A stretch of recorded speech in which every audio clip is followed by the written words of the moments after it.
ଅଧିକ ମହାଭକ୍ତ ପ୍ରଥମ ମହାଭକ୍ତା ପୂଜ୍ୟ ଭାବନେତା ପୂଜ୍ୟକୁ ପ୍ରଣାମ ନିବେଦନ କରି ଆଜି ଏହି ସତ୍ସଙ୍ଗର ପରିଚାଳକ ଶ୍ରଦ୍ଧେୟ ରତ୍ନାକର ଭାଇଙ୍କୁ ମୋର ଆନ୍ତରିକ ଜୟଗୁରୁ ଏବଂ ଗୁରୁ ଭ୍ରାତା ଏବଂ ଗୁରୁମାମାନଙ୍କୁ ମୋର ଆନ୍ତରିକ ଜୟଗୁରୁ। ଏହି ସତ୍ସଙ୍ଗକୁ ଅନୁଦାନ କରିଛନ୍ତି ଶ୍ରଦ୍ଧେୟ ମତି ଜୀବନ ଭାଇ ତାଙ୍କ ନାତିର ଜନ୍ମୋତ୍ସବ ପାଳନ ଅବସରରେ ଏବଂ ପ୍ରଥମେ ସେହି ଶିଶୁଟିର ଶାନ୍ତିକୁ ମଙ୍ଗଳ କାମନା କରି ଠାକୁରଙ୍କ ନିକଟରେ କୋଟି କୋଟି ପ୍ରଣାମ ନିବେଦନ କରେ ଏବଂ ଏହି ମଧୁପୂର୍ଣ୍ଣ ଭାଇଙ୍କ ପରିବାରରୁ ସମସ୍ତ ପ୍ରକାର ରୋଗ ଶୋକ ଦୁଃଖ ଯନ୍ତ୍ରଣା ଦୂର କରି ତାଙ୍କୁ ଶାନ୍ତିରେ ସହାୟତା କରିବା ସୁଯୋଗ ପ୍ରଦାନ କରନ୍ତୁ। ତାଙ୍କ ପରିବାରରେ ଆନନ୍ଦ ବଜାୟ ରହୁ, ସେଥିପାଇଁ ମୁଁ ଠାକୁରଙ୍କ ନିକଟରେ କୋଟି କୋଟି ପ୍ରଣାମ ନିବେଦନ କରେ। ବିଜୟ ଭାଇ ଗୋଟିଏ ଗଭୀର ବିଶ୍ୱାସ କଥା। ପ୍ରକୃତରେ ବିଶ୍ୱାସଟା ତିନିଟା ଅକ୍ଷରର ସମାହାର, କିନ୍ତୁ ଗୋଟିଏ ଛୋଟିଆ ସରଳ ଶବ୍ଦ, କିନ୍ତୁ ଏହି ଶବ୍ଦଟି ଉପରେ ସମଗ୍ର ବିଶ୍ୱ ଆଘାତ ହେଉଛି। ପ୍ରଥମେ ଆମର ପରିବାର କଥାକୁ ଦେଖିବା।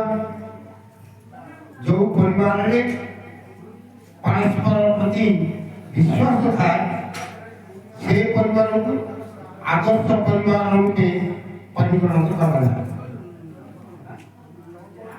ଆଜି କିନ୍ତୁ ବିଶ୍ୱାସର ସ୍ଥାନକୁ ଅବିଶ୍ୱାସ ମାନିଅଛି। ଯେଉଁ ପରିବାରରେ ପରସ୍ପର ପ୍ରତି ବିଶ୍ୱାସ ନଥାଏ ସେ ପରିବାର ନିଶ୍ଚିତ ଭାବରେ ଧ୍ୱଂସାଭିମୁଖୀ ହେବ। ଆଜି ସାହି ସାହିରେ ଗାଁ ଗାଁରେ ରାଜ୍ୟ ରାଜ୍ୟ ଭିତରେ ଦେଶ ଦେଶ ଭିତରେ ଅଶାନ୍ତି, ମୁକାବିଲା ମନୋବୃତ୍ତି, ବୈରୀ ଭାବ, ଏପରିକି ଆତଙ୍କବାଦ ମଧ୍ୟ ମୁଣ୍ଡ ଟେକି ଉଠୁଛି। ଏହି ଅବିଶ୍ୱାସର କାରଣରୁ ଆଜି ପ୍ରତ୍ୟେକ କ୍ଷେତ୍ରରେ ଅବିଶ୍ୱାସର ବାତାବରଣ ସୃଷ୍ଟି ହେଉଛି। ଯେ ଶାସିତଙ୍କ ପାଖରେ ଶାସିତଙ୍କର ଶାସକମାନଙ୍କ ପ୍ରତି, ଜନସାଧାରଣଙ୍କର ପୋଲିସ ପ୍ରତି, ରୋଗୀମାନଙ୍କର ଡାକ୍ତର ପ୍ରତି ବିଶ୍ୱାସ ତୁଟି ଯାଉଥିବାରୁ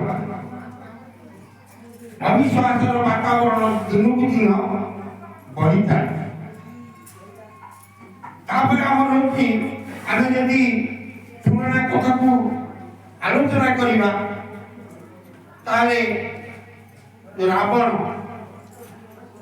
ଛଦ୍ମବେଶରେ ସାଧୁର ବିଶ୍ୱାସନୀୟ ରୂପ ଧରି ଆଜି ସୀତାକୁ ଚୋରି କରି ନେଲା।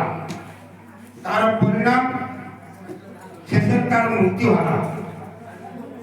ପୁତନା ରାକ୍ଷସୀ ମାର ବିଶ୍ୱାସନୀୟ ରୂପ ନେଇ ସୀତାକୁ ସ୍ତନ୍ୟପାନ କରେଇଲା, କିନ୍ତୁ ପୁତନା ରାକ୍ଷସୀର ମୃତ୍ୟୁ ହେଲା। ମୀରାବାଇ ବିଶ୍ୱାସରେ ବିଷପାନ କଲେ, କିନ୍ତୁ ତାଙ୍କର ମୃତ୍ୟୁ ହେଲା ନାହିଁ।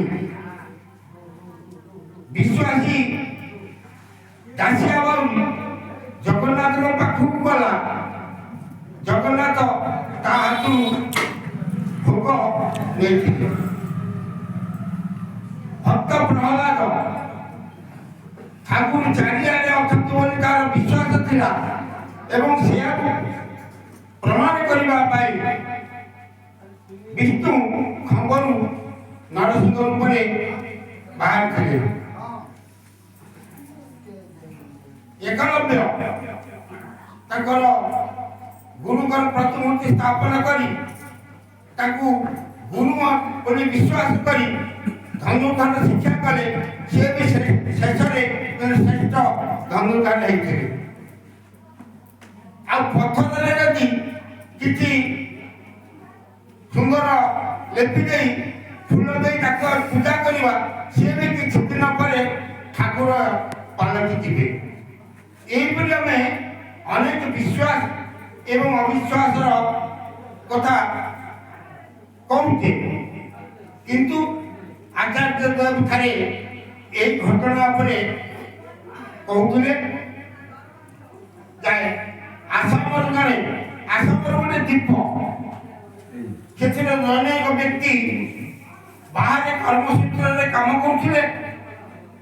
ସେଇଠାରେ ସେ ଶ୍ରୀ ଶ୍ରୀ ଠାକୁରଙ୍କ ଦୀକ୍ଷା ଗ୍ରହଣ କରିଥିଲେ। ଯେତେବେଳେ ସେ ଅବସର ନେଲେ, ତାଙ୍କର ସେଇ ଅବସରକାଳୀନ ଜୀବନ ଯାପନ କରିବା ପାଇଁ ତାଙ୍କ ନିଜ ଘରକୁ ଫେରି ଆସିଲେ। ଘରେ ତାଙ୍କର ଇଷ୍ଟବୃତ୍ତି କରିବା, ପ୍ରାର୍ଥନା କରିବା, ଏଗୁଡ଼ିକ ସବୁ ଯେତେବେଳେ ଲୋକ ଦେଖିଲେ, ସେ ଦୀପଟା ସାରା ଶଙ୍କର ଦେବଙ୍କର ହଉଛନ୍ତି ଭକ୍ତ। ସେ କହିଲେ, ହେ ଇଏ କ'ଣ, ସେ ବଙ୍ଗାଳୀ ଠାକୁରଙ୍କର ଦୀକ୍ଷା ନେଇକି ଆସି ସିଏ ପ୍ରାର୍ଥନା କଲେ। ସମସ୍ତେ ଯାଇ ତାଙ୍କ ପାଖରେ ପହଞ୍ଚିଲେ, এই তুই এ দীক্ষা ছাড়ি দে, এটি আমার সমস্ত হচ্ছেন শঙ্কর দেবঙ্কর ভক্ত, তু এই দীক্ষা ছাড়ি দে, সেই দীক্ষা নে। সে বা কাহিনী ছাড়িলে ଯେଉଁମାନେ ଠାକୁରଙ୍କୁ ଜୀବନରେ ଗ୍ରହଣ କରିଛନ୍ତି, ଯେଉଁମାନେ ଠାକୁରଙ୍କର କରୁଣା ବା ଦୟାର ସ୍ପର୍ଶ ଟିକେ ପାଇଛନ୍ତି, ଯେଉଁମାନେ ତାଙ୍କର ଅନ୍ତରରେ ଠାକୁରଙ୍କୁ ଅନୁଭବ କରିଛନ୍ତି ଏବଂ ସେହି ଅନୁଭୂତି ଭିତରେ ସାମାନ୍ୟ ଟିକେ କେତେବେଳେ ଠାକୁର ଜୀବନରେ ଉଠିଛନ୍ତି, ସେ ଲୋକକୁ ଯଦି ହଜାର ପ୍ରକାର ଆମେ ବୁଝେଇବା, ସେ କିନ୍ତୁ ଠାକୁରଙ୍କୁ କେବେ ଛାଡ଼ିବ ନାହିଁ। ଯେତେ ଚେଷ୍ଟା କରନ୍ତୁ ସେ ଠାକୁରଙ୍କୁ ଛାଡ଼ି ଯିବ କୁଆଡ଼େ। ତେଣୁ ଭାଇ ଜଣକ ମନା କରୁଛନ୍ତି, ମୁଁ ଠାକୁରଙ୍କୁ ଛାଡ଼ିପାରିବି ନାହିଁ। ସେ ଯେପରି ପୂର୍ବ ପରି ଜଗନ୍ନାଥ ନିଷ୍ଠବୃତ୍ତିରେ ଲାଗି ରହିବ, କିନ୍ତୁ ପରୀକ୍ଷାକୁ ପୁଣି ଆସିବ। ଆମେ ସମସ୍ତେ ଭାବୁଛେ ଆମେ ଗୁରୁ ଗ୍ରହଣ କରୁଛୁ, ପ୍ରାର୍ଥନା କରୁଛୁ, ନାମ ଧ୍ୟାନ କରୁଛୁ, ଆମର ଆଉ କିଛି ଚିନ୍ତା ନାହିଁ। କିନ୍ତୁ ଆମେ ଯେତେ ବଡ଼ ଶ୍ରେଣୀକୁ ଉଠି ଉଠି ଯିବା, ପରୀକ୍ଷାରେ ସେତେ କଠିନ ପ୍ରଶ୍ନପତ୍ର ଆମର ସମ୍ମୁଖୀନ ଆମକୁ ହେବାକୁ ପଡ଼ିବ। ବୋଧ ହୁଏ ଭାଇ ଜଣଙ୍କର ସେଇ ସମୟ ଆସିଗଲା, ପରୀକ୍ଷାର ବେଳ ଆସିଗଲା, ତାଙ୍କର ବାବାଙ୍କର ମୃତ୍ୟୁ ଘଟିଲା। ଶବ ସତ୍କାର ପାଇଁ ବା ଅନ୍ତ୍ୟେଷ୍ଟିକ୍ରିୟା ଶେଷ ପର୍ଯ୍ୟନ୍ତ ଏ ପଡ଼ୋଶୀ ମାନଙ୍କର ସହଯୋଗ ଆବଶ୍ୟକ ଅଛି। ତେଣୁ ଭାଇ ଜଣକ ଯାଇ ଗାଁରେ ଡାକିଲେ, କିନ୍ତୁ ସମସ୍ତେ କହିଲେ, ଆରେ ତୁ ବଙ୍ଗାଳୀ ଠାକୁରଙ୍କର ଦୀକ୍ଷା ନେଇଛୁ, ଆମେ କେବେ ତୋର ଅନ୍ତ୍ୟେଷ୍ଟିକ୍ରିୟାରେ ଯୋଗ ଦେବୁ ନାହିଁ।